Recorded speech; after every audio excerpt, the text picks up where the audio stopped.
E se a realidade não for tão sólida quanto parece? E se, na verdade, ela for maleável? Nesta análise, a gente vai mergulhar fundo num conhecimento poderoso, muitas vezes ligado a ensinamentos de sociedades secretas, que fala justamente sobre como a realidade é de fato moldada.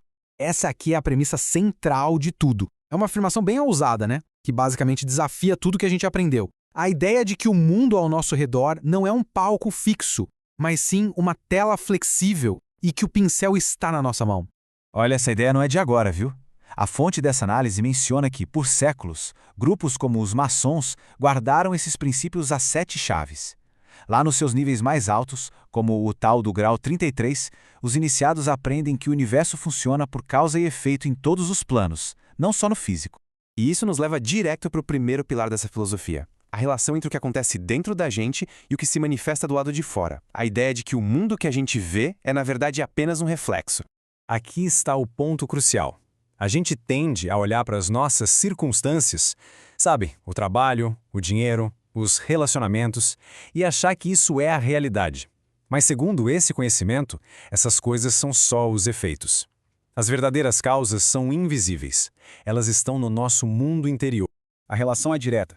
Os pensamentos que a gente cultiva acabam se tornando as circunstâncias que a gente enfrenta. As emoções que a gente sente moldam os relacionamentos que atraímos. E o nosso alinhamento espiritual, ou seja, essa sintonia com um propósito maior, é o que abre ou fecha as portas das oportunidades. O exterior, ele sempre segue o interior. Pensa bem nisso. Tentar mudar a vida focando só no que está do lado de fora é como tentar mudar o formato de uma sombra sem mover o objeto que está projetando ela. A verdadeira maestria, segundo esses ensinamentos, vem de trabalhar na fonte, lá na causa invisível. Ok, mas como exatamente o interior influencia o exterior? O mecanismo por trás disso é descrito como a lei da vibração. E não é só uma ideia de pensamento positivo, não. É uma lei que seria tão precisa quanto a da gravidade. Nessa perspectiva, as emoções não são só sentimentos, elas são frequências. O medo, o desespero, eles vibram numa frequência lenta, densa. Já a alegria, o amor, a gratidão vibram numa frequência muito mais alta e rápida. A analogia do diapasão é perfeita para a gente entender isso. Se uma pessoa mantém um estado interior de medo, por exemplo, ela está vibrando nessa frequência. E a vida, por uma lei de ressonância, traz experiências que combinam com esse medo.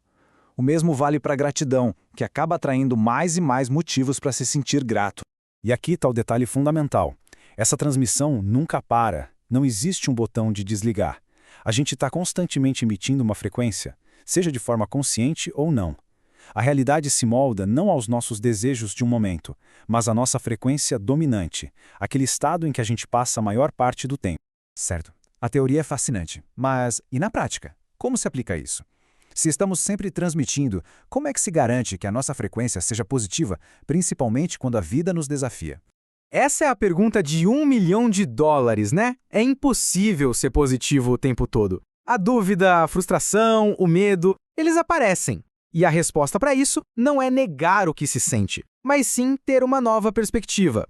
A metáfora do cavalo da consciência é perfeita para isso. A jornada não é sobre nunca cair do cavalo, porque todo mundo cai. A verdadeira habilidade está em perceber a queda e voltar a montar o mais rápido possível.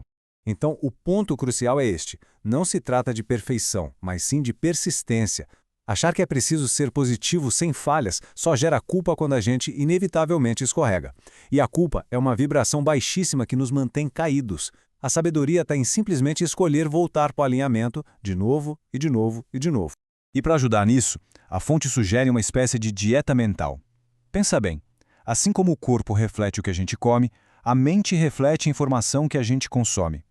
Escolher com consciência o que se lê, o que se assiste e com quem se conversa é fundamental para fortalecer o nosso estado interior e, por consequência, a nossa realidade exterior.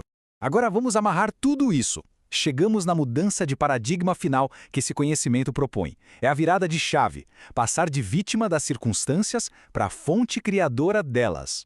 No fundo, existem duas posturas fundamentais na vida. Viver como efeito, ou seja, reativo, impotente, ou viver como causa, consciente, intencional. É a diferença entre deixar o mundo nos moldar e entender que nada entra na nossa experiência sem um convite interior. É uma transferência de poder de fora para dentro. Desse jeito, os pensamentos deixam de ser só um ruído de fundo aleatório e se tornam ferramentas. Cada pensamento é uma semente. Um pensamento sozinho pode não mudar tudo, assim como uma gota d'água não esculpe uma rocha. Mas o foco persistente, como um rio, pode e vai remodelar a paisagem da nossa vida. No final das contas, tudo se resume a essa escolha. A realidade não se dobra por força bruta ou por acaso. Ela se dobra em resposta ao quem assume a posição de fonte, deixando de ser apenas a sombra projetada. E essa é a questão que fica no ar. A cada momento, há uma escolha a ser feita. Reagir ao mundo como se ele estivesse acontecendo para nós ou agir com a consciência de que ele está acontecendo através de nós. A resposta a essa pergunta é o que determina como a realidade vai se desdobrar.